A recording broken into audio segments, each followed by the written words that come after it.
sisters. Nice to be on here again. Today we are going to be having Reverend Finney's beautiful and life-changing story. Stay tuned and God bless you.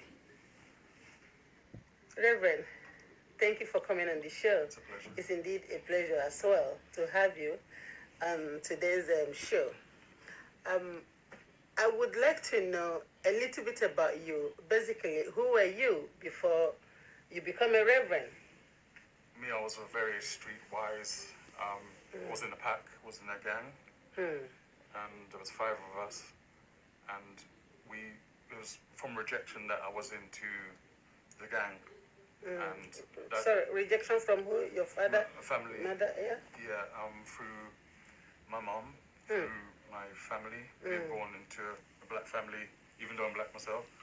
Yeah, so it's a bit like Black Lives Matter, but it was difficult because that street was like parenting you, because when you got rejected from the home, it's actually the street that parented you, and then you turn into all kind of wrong stuff.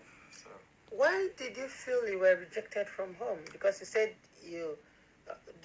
don't you know who your father is? My dad's Irishman, and then my mom married a man from Barbados, and he was my dad that raised me, and then I had a friction with the colour issue. Didn't like us again, so I faced the rejection from that. So what was your background like as a childhood? What could you tell us a bit about your background, your experience as a child? As a child, my mom being Jamaican, dad's Irish, born in London, and my background as a child, I grew up through the rejection,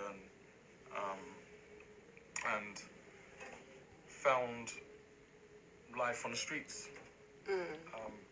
So you didn't know your dad or something? I didn't know my dad because he left our life when I was young, and because it was an extramarital affair that my mum had with him, he came to the married home, and then my sister's dad threw kettle water over him, so he didn't come back. Oh. Yeah, it was one of those. Okay. So now I realize, based on your story, you've got a mom. Why did you feel you were not actually loved? Was it because of the relationship your mom gave, or what was your mom's background? Like things, where does she belong and stuff like that? Well, she was a go-go dancer. She was also into witchcraft, and just into the wrong life, into the wrong company. And then I grew up around that. So at the age of 12, I did leave home to go and live with her.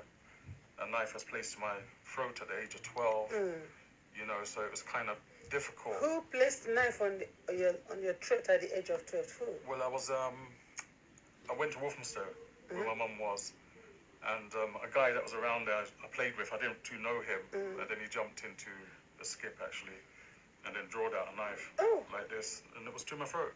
And I run through the complex with him, trying to chase him, realised what he just did, and I was shocked, stunned by a knife like that around your throat. Yeah, so that happened twice in their life. Oh. Yeah, it was a bit difficult. Oh. So because your mom was a go-go dancer and your mom, I think, was into all this nightclubbing and the stuff like that. So how did that affected your life? Well, she was hardly there. She wasn't there as much as she should have. She should have. So it was a bit so difficult. You feel this void. There was a void there. There was an emptiness there. So and then I was seeking after love. So maybe it was when I dated, I was finding love in that sense as well. Yeah. Michelle, do you have anything to say? Yeah, like when he was talking about his mum being a go-go dancer and stuff, I can relate to that because I was into a lot of that stuff as well. So I know how he must have felt that his mum was doing that and didn't have time for him, you know, because we don't think about that. When we're in it, in it. We don't think about how it's going to affect you. Exactly. We just think about what we're going to get out of it, you know. That's my life before Christ. So, you know, I apologise for all the women that did, you know, neglect their children.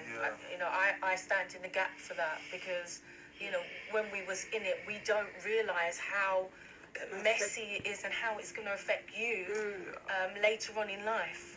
Because things that happen to you in your childhood now affect you later on in life. And these are the patterns that come from what we do. We don't think about what we do. We think about the money at the time. And as well as we're dealing with our own rejection, we do that to get approved. Yeah, oh, it's true.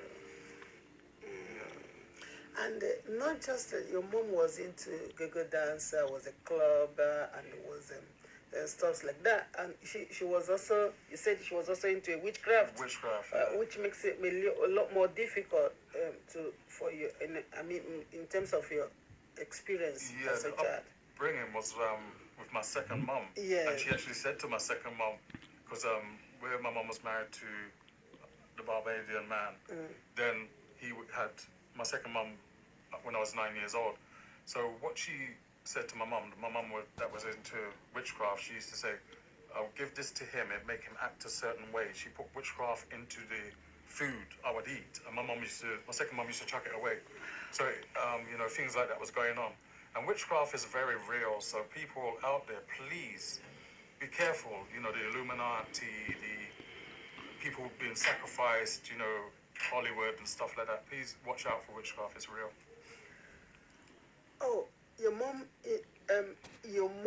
was, if I could use the words, she was trying to initiate you.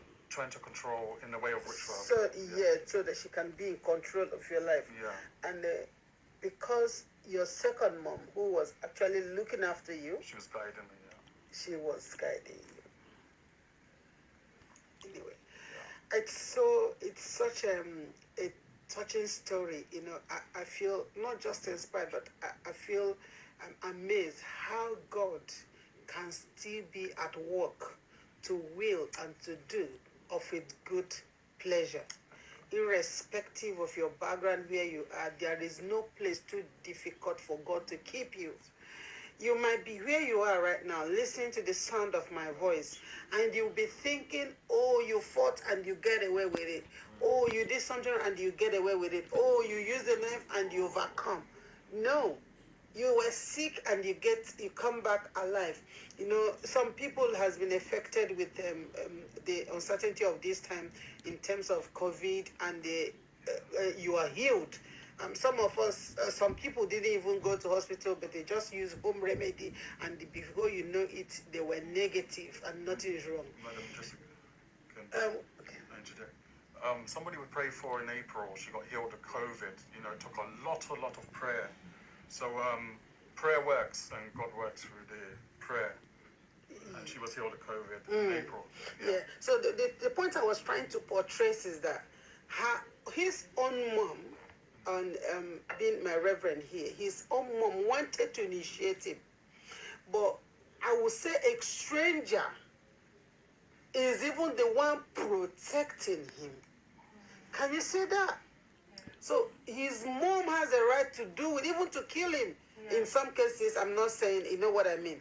But God placed him into the hands of a stranger who were trying to protect him. And she tried to abort me twice, and God didn't have it. Wow. Amen. So, viewers, you've heard it all. What I'm trying to say is that there is no place too difficult for God to keep you. Yeah.